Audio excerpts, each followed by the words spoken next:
Oi, gente, bom dia. Meu nome é Beatriz Caldas e junto com o Eduardo, a Gabriela, a Júlia, o João Paulo, o João Vitor, a Júlia, Leonardo e a Nayara, vamos apresentar o trabalho sobre o plebiscito. Plebiscito.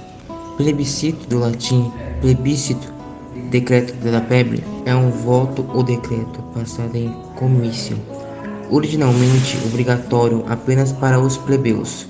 Hoje em dia, o plebiscito é convocado antes da criação da norma, ato legislativo ou administrativo, e são os cidadãos, por meio do voto, que vão aprovar ou não a questão que lhes for submetida.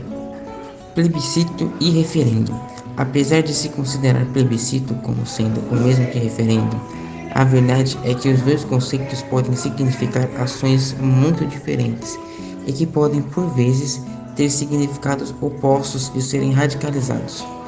São, contudo, sempre referentes a assuntos de política geral ou local de extrema importância para pessoas visadas. Assim, de um modo amplo, podemos considerar que são sinônimos.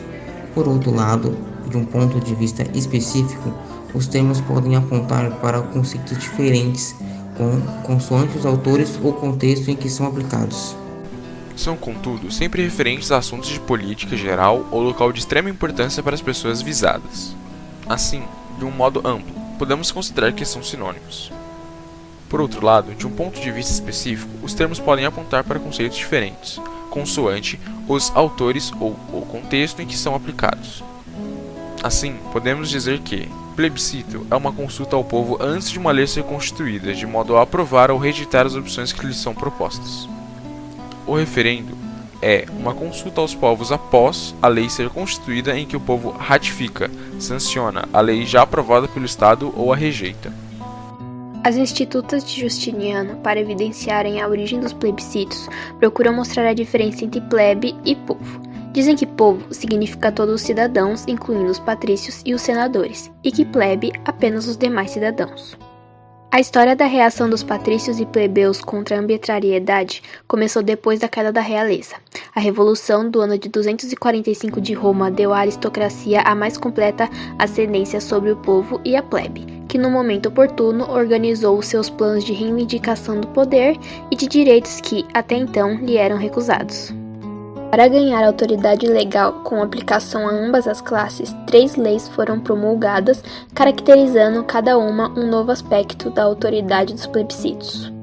As leis eram Lex Valeria Oratio de Plebiscitis, Lex Valeria Oratio de Provocatio e Lex Valeria Oratio de Tribunicia Potestate. Alguns romanistas têm dúvida quanto aos institutos que ditaram a promulgação dessas 3 leis, parecendo a uns que cada uma se referia a uma espécie de plebiscitos e a outros que se referia a todos.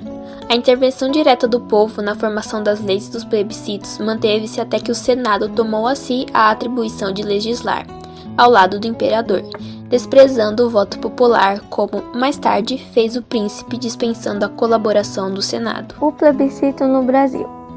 A primeira Constituição a mencionar o plebiscito foi a de 1937, que lhe fez 10 referências, estabelecendo inclusive que ela mesma a ele deveria ser submetida, o que jamais aconteceu. A Constituição de 1946 também previu o plebiscito para os casos de incorporação, subdivisão ou desmembramento de estados, anexação ou formação de novos estados. Mas foi a Emenda Constitucional número 4, de 2 de setembro de 1961, instituindo o parlamentarismo, que em seu artigo 25 cogitou sobre a realização de um plebiscito, que decidisse pela manutenção do sistema parlamentar ou volta ao sistema presidencial. A consulta, que deveria ocorrer em 1965, foi antecipada pela Lei Complementar número 2 para 6 de janeiro de 1963, chamando-a de referendo, único na história do país. Já a Constituição de 1967 não se utilizou expressamente o plebiscito, previu a consulta prévia às populações locais para a criação de novos municípios. A atual Constituição prevê a realização de um plebiscito e em 21 de abril de 1993 realizou-se plebiscito para a definição da forma e o sistema de governo da República, quando de um universo de 90.256.629 eleitores, compareceram 67.010.241. E o resultado foi a aprovação da República como forma de governo, com 44.266.433 votos, e o presidencialismo como sistema de governo com 37.156.841 votos. Eu sou o Eduardo e vou falar sobre a democracia direta. Democracia direta é uma forma de governo democrático, onde a população tem o direito de participar diretamente das tomadas de decisões. No entanto, este é um modelo viável para sociedades pequenas, onde é possível uma deliberação entre todos os membros. Os primeiros relatos de democracia direta são de Atenas, na antiga Grécia, quando o sistema de governo consistia na participação popular para a tomada das principais decisões. Os cidadãos se reuniam em praça pública e, assim, discutiam e votavam em assuntos públicos e sobre os problemas da cidade. Atualmente, com o enorme crescimento populacional das nações, fica quase que impossível manter esse tipo de modelo de democracia. Por esse motivo, foram surgindo outras alternativas, como a democracia representativa. A democracia participativa, ou semidireta, é um modelo de democracia onde o povo exerce uma participação direta, seja através de plebiscitos ou de referendos e de iniciativas populares. Existem pontos positivos na democracia participativa, como a integração do povo nas decisões públicas e o reforço do coletivismo. Mas já em contrapartida, a gente encontra pontos negativos, como a falta de especialidade e de burocracia, sem contar no atraso de decisões, já que quanto mais pessoas existem, mais opiniões e mais tempo demandaria de atingir todos os contribuintes. Como ocorre o plebiscito? Há 3 hipóteses para a realização de um plebiscito: nas questões de relevância nacional, de competência dos poderes executivos e legislativo, que é uma consulta aos cidadãos que deve ser convocada mediante por decreto legislativo aprovado por 1/3 dos membros da Câmara ou do Senado. Se o resultado for contrário à proposta submetida à votação, o Congresso não pode deliberar sobre o assunto. Se for aprovada, ainda assim o Congresso não está obrigado a transformá-la em lei. Na criação, incorporação, fusão e desmembramento de municípios, que é uma consulta à população diretamente interessada por convocação da Assembleia Legislativa. Mas existe apenas uma situação prevista na legislação que deve obrigatoriamente passar por um plebiscito: a incorporação, subdivisão ou desmembramento dos estados da federação. Neste caso, deve ser feita uma consulta somente entre a população dos territórios diretamente envolvidos.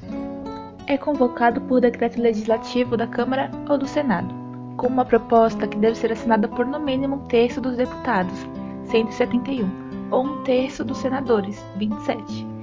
A medida deve ser aprovada em cada uma das casas por maioria absoluta, metade mais 1 de todos os parlamentares. Na Câmara, são necessários 257 votos favoráveis, no Senado 41. O referendo pode ser convocado em 30 dias a partir da lei ou da medida administrativa. Depois da votação, o resultado é homologado pelo Tribunal Superior Eleitoral. O processo ocorre como numa campanha eleitoral, com tempo de rádio e TV e também com possibilidade de distribuição de panfletos. Se a população for a favor, o resultado da consulta é levado para o Congresso. Para alguns juristas, o resultado do plebiscito pode ser interpretado só como uma consulta e não como uma ordem da população aos deputados. Depois de feitas as escolhas, a implementação das decisões deve ocorrer por meio de instrumentos legislativos adequados. Dentre as leis aprovadas com plebiscito no Brasil, podemos destacar a de 1993, que ocorreu em 21 de abril, para determinar a forma e o sistema de governo do país. Após a redemocratização do Brasil, uma emenda na nova Constituição determinava a realização de um plebiscito para decidir se o país deveria ter uma forma de governo republicana ou monarquista. Esse sistema de governo seria presidencialista ou parlamentarista. A maioria dos eleitores votou a favor do regime republicano e do sistema presidencialista, como mostrado no gráfico a seguir. Segundo, temos plebiscito sobre a divisão do estado do Pará.